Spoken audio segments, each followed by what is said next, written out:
Good afternoon, class. Today is 27th of January and we will cover the current affairs of today. I hope you are used to the new system now. I will be talking less and talking the heavy words. That is the crux of the matter. Not will be explaining everything. I think up till this point, I expect from you that you understand what is important and what is not important. So straight away jumping to the articles that we are supposed to do today. The first news is related to the Meghalaya government talks tough on illegal coal mining. First of all, two things about coal mining. What kind of coal mining is happening in Meghalaya? That is the rat hole coal mining. Rat hole coal mining is type of a hole that you make like rat and you go in there and you bring out the coal. This particular practice was banned by Supreme Court in 2015. Sorry, not the Supreme Court, but the National Green Tribunal in 2014 April. And there were death of approximately 18 people. The numbers are still coming who have died in a site of coal mining in Meghalaya. So opposition was questioning the government. The government said that strict action will be taken against all the people who are still indulged in the rat hole mining. Probably it will put an end to the rat hole mining that is prevalent in the Meghalayan state. And particularly it is prevalent in the Jaintia hills. Jaintia is one of the three hills that is located in Meghalaya. Khashi, Jaintia and Garo. These are the three hills and these are also the three tribes that you will find in the Meghalayan state. I hope this is clear. The next news is related to the talking clunkers. This news is with respect to the proposal in which the central government is thinking about taxing the 15-year-old vehicles who are producing pollution. It have taken twofold approach to it. First of all, if you are doing this, what are the three objectives you are going to achieve? The first objective is you will have the reduction in the pollution, you will have increased efficiency, and you will also improve the safety standards with respect to the vehicle operation. The problem here is that how much taxation you are going to charge. The government have initiated that you will charge somewhere around 10 to 25% extra on the road tax. So road tax plus addition of 10.25% of the road tax on vehicles who are 15 years old.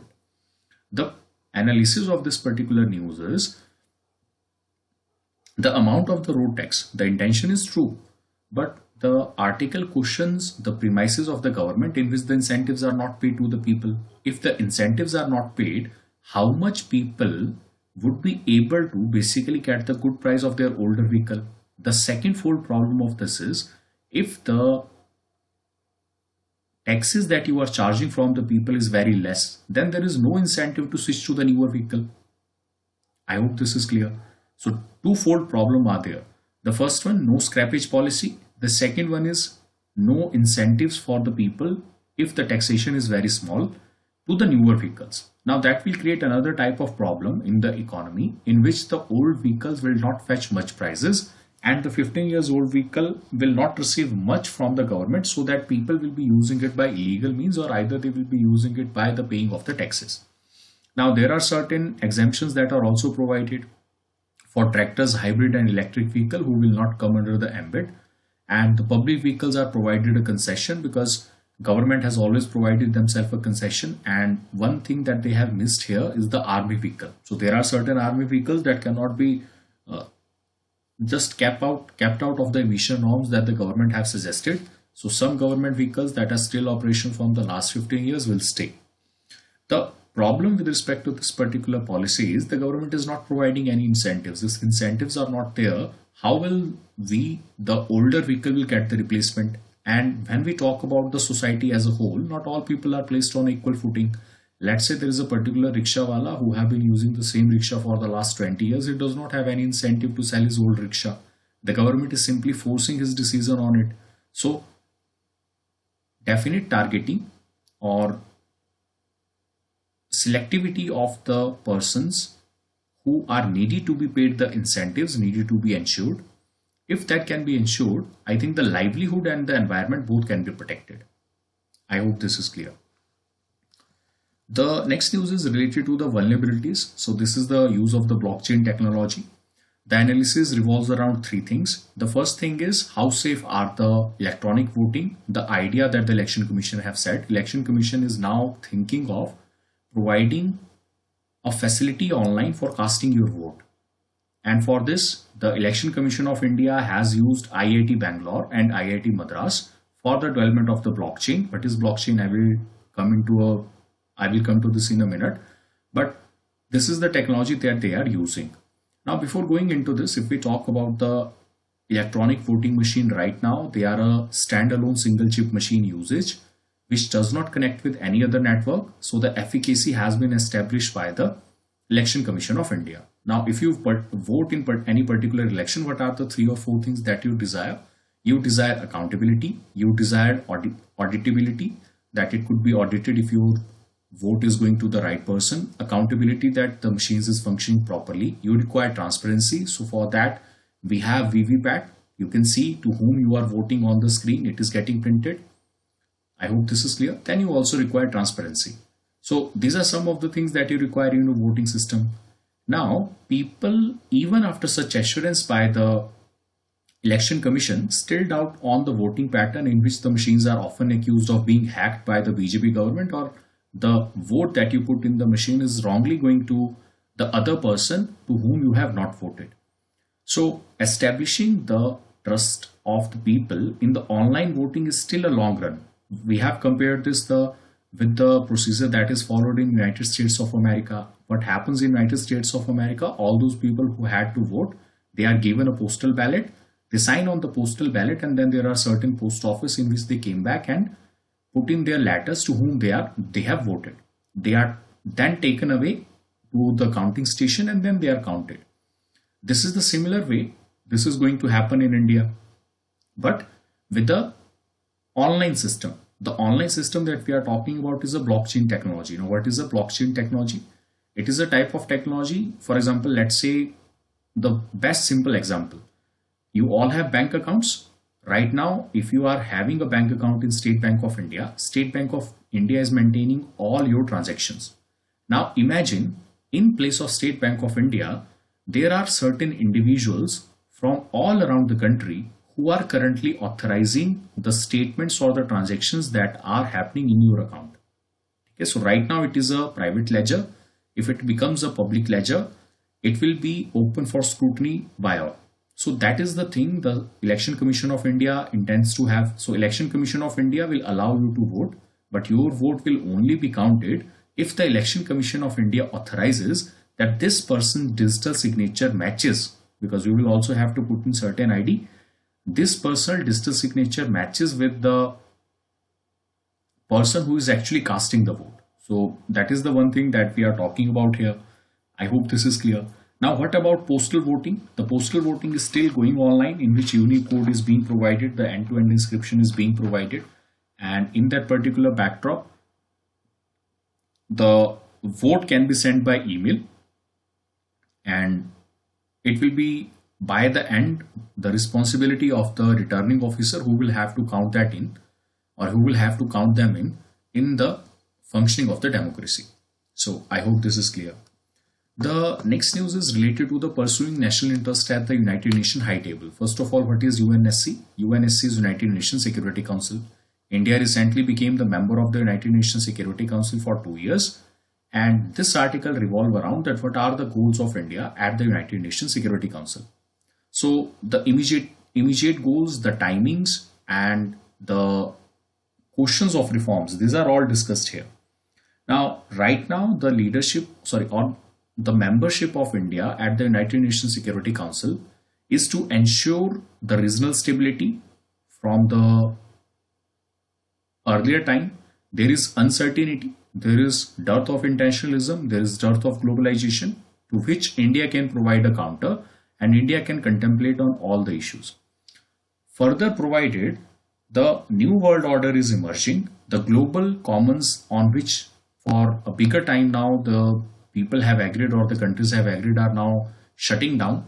New commons and new forces are emerging. The world is not unipolar right now. It is becoming multipolar with multiple centers of power that are arising day by day.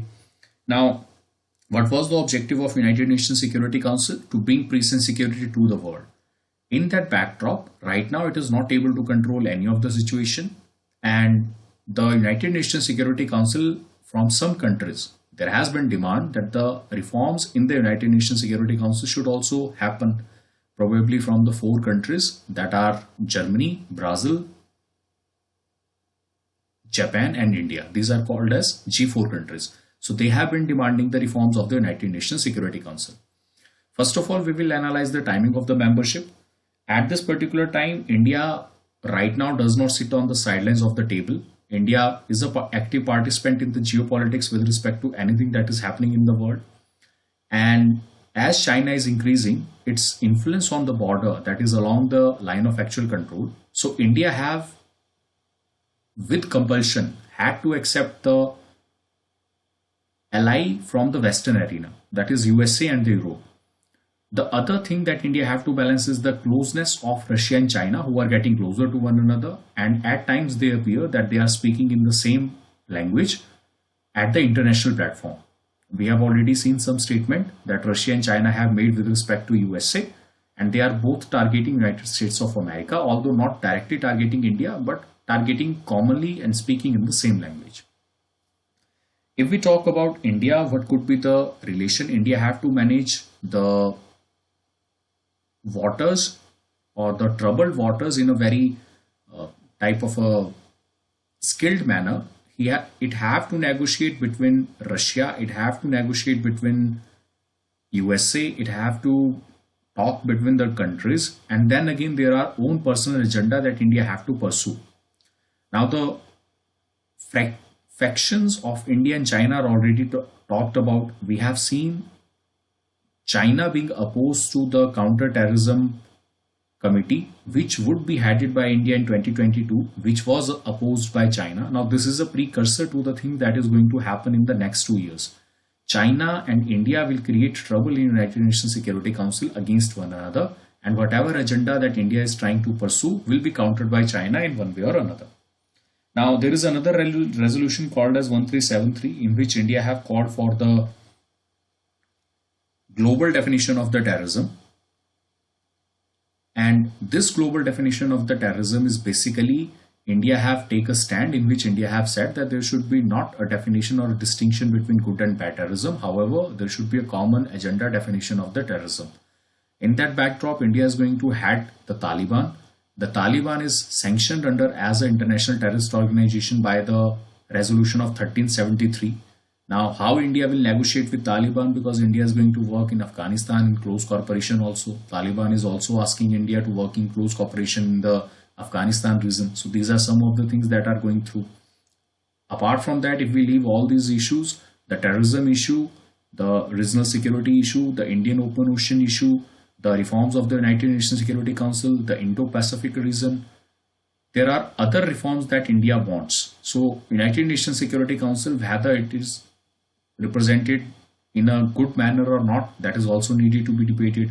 What are the other things that India want to pursue? For example, they want a globalization with reformed multilateralism. These are the things that are being debated. So I hope this is clear. The next one is the route to the government is private through partnership. Now this article revolves around a definition of partnership and consultation. So Pradhan Mantri Kaushal Vikas Yojana has been launched. The third version of it has been launched. The objective of Pradhan Mantri Kaushal Vikas Yojana is to bring local skilling and entrepreneurship at local level, which will provide job opportunities and contribute to the economy in the longer run. Major initiative for increasing the skilling capacity of the individual. Now, the problem is in India, we have a dearth of facilities who are probably only working for the solution of the public problems. What does I mean by that? There are not dedicated institutions in India who are only looking to do away with the problem that the Indian public institutions are facing. For example, inequality is one of the problem, poverty is another problem, food insecurity is another problem. The article revolve around this particular issue, that we have dearth of institutions and the private participation that prevent us in seeking closer or efficient solutions to the problem that are in front of us. Now, there have been one or two odd experiments in the institution. For example, National Institute of Public Finance has been developed by Department of Economic Affairs, and another one is the Niti Aayog. So these are the two institutions who are currently working. National Institution of Public Finance and National Institution of Financial Management. So Financial Management National Institute is dedicated to only look out for the opportunities or the research or policies that are needed to be followed for increasing the financial market capacity and the efficiency within India. So how to increase the bond market? That is the objective of the National Institute of Financial Management. The next one is the National Institute of Public Finance. These are private sector colleges in which the admission is based on the private criteria, and they will only look after the problems that are given by the government of India, or they will only look after, actually these are designated institutions who will only look after the problem that India is facing. So financial management institutes look for the bond market deepening, and then there is the public finance that looks for capital flows and inform government on the policy matter, that how much money needed to be spent in which sector, which will actually provide you with the desired results. Apart from that, we have Niti Aayog, but Niti Aayog is a consultative body. Now, Niti Aayog have tried to pick up certain experts from different fields. For example, environment, sewage treatment, and all other fields they have taken up, and they have provided high form of recommendations or high quality of recommendation to the government, that which form of things that they need to follow. For example, the Indian Innovation Index, the Atal Innovation Mission. These are all the ideas of Niti Aayog. So Niti Aayog is at the forefront or at the firefighting with respect to the capacity that the Indian government need to have. This article goes further in the talking, in the advisory that they want to give. They have said that right now you are only using the private sector in the advisory role. You should use the private sector in the partnership role. When there is advisory role, there is less amount of finance or funds that is coming to the institution. Indian government does not have a large amount of funds. So if you make the private sector your partner, they will have direct stake in the performance of whatever is happening. So they will demand capacity, they will demand efficiency, and we have already seen this particular idea being enforced by the government in the lateral entry scheme that was introduced by the government last year. So the lateral entry scheme is related to the introduction of certain people from the industry directly into the IS services, who will work on particular problems that are associated with the policy sector in India. For example, let's say a particular person who have been working in the food security or in the social security sector can be directly taken up into the IS level position, who will only be working in a particular district, establishing a particular district in which the child mortality, stunting or wasting could be reduced by more than 3 or 4 points in a particular year. So that model can be replicated across the country. So that was the idea of government. So if partnership is being provided, then there will be funds and functionaries that will be directly you will be getting from the private sector. Now, active involvement of the private sector cannot be achieved on the basis of advisory role. So you will have to make the private sector partner. If you make private sector partner, there will be fruits that will be better for the country as a whole. The private sector will also earn some profits, and the private sector will also have accessibility or also have contribution with respect to the destination or the story that India is going to achieve in the next 1 year or next 5 years or in the next decade, or they will have a role in the success story that India is going to be in the next 10 or 15 years. I hope this is clear. Further moving on is, we are not all in the same boat. So very nicely written article on inequality. I hope you remember there was a report on Oxfam in which the stark differences with respect to the inequality that was rising has been highlighted. The billionaires' wealth grew by 34% from the March of last year to this year, and there are approximately 150 million people who will go into poverty because of the lockdowns. So on one hand, the lockdown was making the rich people more richer, and it had made the poorer people more poorer. This is the only thing that the Oxfam has tell us. The data is not important. Even if you want to know one data, Mukesh Ambani was earning 90 crore per hour, but the average person in India, or the poorest of the 40% population in India during the pandemic, was earning 3,000 rupees per month. So that is the one statistics that you need to remember if you need to quote it. Now, the problem is, from the experience of the COVID, we very well know that the market or the capitalism does not care for the free healthcare. It does not care for the society, and the only thing that it cares for is the profits. This is the crux of the this particular article. I am not saying it. Now, for this Stark analysis, he have said that we are not sailing in the same boat, and there is huge difference between the people who are rich and between the people who are poor. The rich people are traveling in a yacht, and the poor people are traveling in the boat. Now, when we talk about inequality, there are three kind of equalities he have talked about. There is wealth inequality, there is gender inequality, and there is race inequality. So when you talk about wealth, the rich are getting richer, the poor are getting poorer. So the wealthy people are getting wealthier, and the non-wealthy people are getting more non-wealthier. I hope this is clear. With respect to the gender, the female are getting fired from the job more, and the participation in the labor force is also declining more, and it's also supposed to decline more in the upcoming years.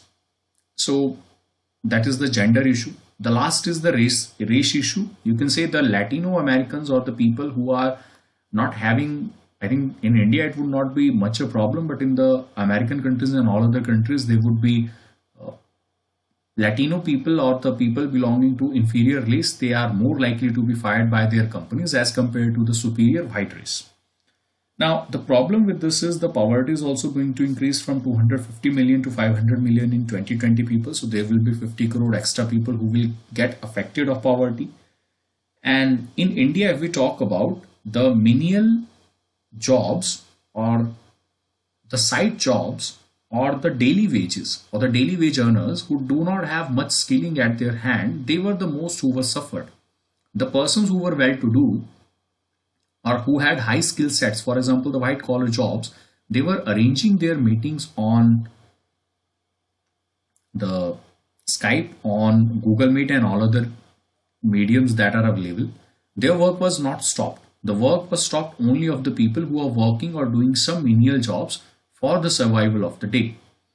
Now, here also, actually, I have not quoted it, but I must say that the digital India is only for the rich people and not for the poor people, because the poor people is earning its money by working on the sites, by working in infrastructure, by working on field. The rich people are working on the different kind of, because the profession that they have opted, they do not have a flexibility in shifting their professional work to their home. So it is the jobs of white collar who is being secured, and not the jobs of the poor people which is being secured.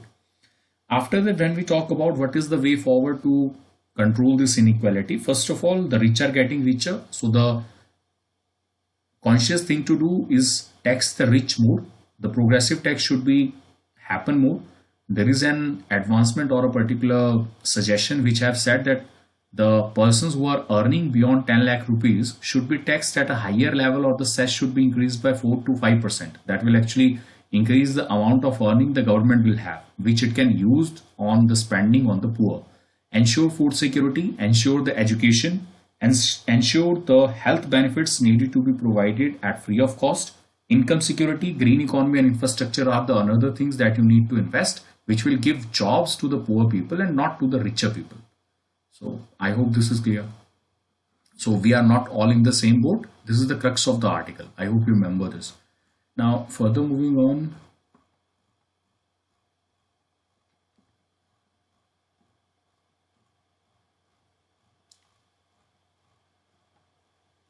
So pandemic rages and Italy Prime Minister have to quit. Why he have to quit? Because of the non-controllable condition, and also the coalition was falling out in the state of Italy. There is another party which have supported it, called as M5S party, that is the populist party, and it is termed as a nationalist party. We have already talked about earlier that there is rise of nationalist party all around the country, and Italy is also not able to stop the rise of M5S. Okay, so these are some things. He have declined as the pandemic he is not able to control. The next news is the change in the US policy with respect to the recognition of the Palestinian. As long as Trump was there, Trump was highly favorable to the Israeli country. So he recognized their capital. He told Palestinians that their territory does not exist, and Palestinians have objected to it. As Mr. Biden came on the forefront of the President of United States of America, he have started the aid for the Palestinian people again. Secondly, he have said that the right of Israeli people to have their own land is justified, but the Palestinian people also have legitimate aspiration for the land that they want to achieve. These are the two things. So Israeli people aspiration for their own land is justified, and the Palestinian people aspiration for their own state is also the fight of dignity and security. I hope this is clear. If you need to want to read more, you can go into this. I think up to this level, we have developed this particular scenario that we can debate on that particular level. The next one is inclusive reform must for UNSC to be effective. So what is the purpose of calling this as inclusive reform? Please understand, inclusivity is a word that is used to basically designate for all those people who are left outside. So India, Germany, Japan, and Brazil, they contribute approximately 25% of the world population and equivalent amount of GDP. And this they have demanded that according to the GDP and according to the people that are living in those countries, they are excluded from the United Nations Security Council permanent membership, and they are now seeking inclusive reforms. And when we say inclusive reforms, we want our countries to be involved in the United Nations Security Council permanent membership. Please remember, right now there are only 5 permanent members of the United Nations Security Council. The reforms has been long due. However, the Security Council major complex issues are with respect to the global security right now. We need to ensure the peaceful global arena so that the countries can fulfill. We have to talk about the food security, the kind of havoc that the pandemic have created. We also need to fill those particular shoes. So that is what the permanent seat or T.S. Murthy, that is India's permanent representative to United Nations, had to say. So I hope this is clear. You can talk about this. Next one is the overseas investment by Indian firms dipped to 1.45 billion in December. The major crux is the Indian companies are not investing in any of the joint ventures that they have raised outside. They have stopped because they are not sure of the world conditions, what the globalization will bring, whatever the global countries will bring. So they have kept their profits in India and they have not invested outside. So domestic countries, for example, ONGC Videsh has not got any funding from ONGC that is in India. The next one is the report of IMF. The head of IMF is Geeta Gopinathan. She is also Indian American. You should remember. There is a forecast that India will grow in the double digit, or perhaps the only country who will grow in double digit in 11.5% in 2021. Please understand, this growth is on the backdrop of the fall that we have received in 2020. We are already seeing a contraction in 2020 of minus 7.8%. Therefore, when things will come to normal, we will see a growth of 11.5% in the next year. But we will still not be able to achieve the 200 lakh crore that we have estimated in the year 2020. I hope this is clear. I hope this makes sense. If it does not make sense, please go on the economics chapter, open up the budget or the key to the budget. You will see the chapter over there, 202 lakh crore. Why I am quoting it, you should know about this. The next one is the GDP to contract 8% in fiscal year 21. This is set by FICCI. So FICCI is an organization in India, Federation of Indian Companies and Chambers. This is what it currently pronounced to. They have said that we will be seeing a contraction of minus 8% in fiscal year 21. So when we talk about minus 8%, that is 16 lakh crore loss in the GDP. So this year, our economy would be somewhere around 184 lakh or 180 lakh crore. This is the economy that we are going to see in fiscal year 21. So that is a decline from 200 lakh crore. So I hope this is clear. Okay, so I think that is it for today. And please read the inequality part. Okay, there is a very good word in the inequality chapter in which it had said in the last line that fight against inequality is fight against injustice, even if the injustice is not nowhere to be seen. Okay, so I hope this is clear. तो अभी के लिए इतना ही करते हैं, फिर कल के न्यूज़पेपर में देखेंगे.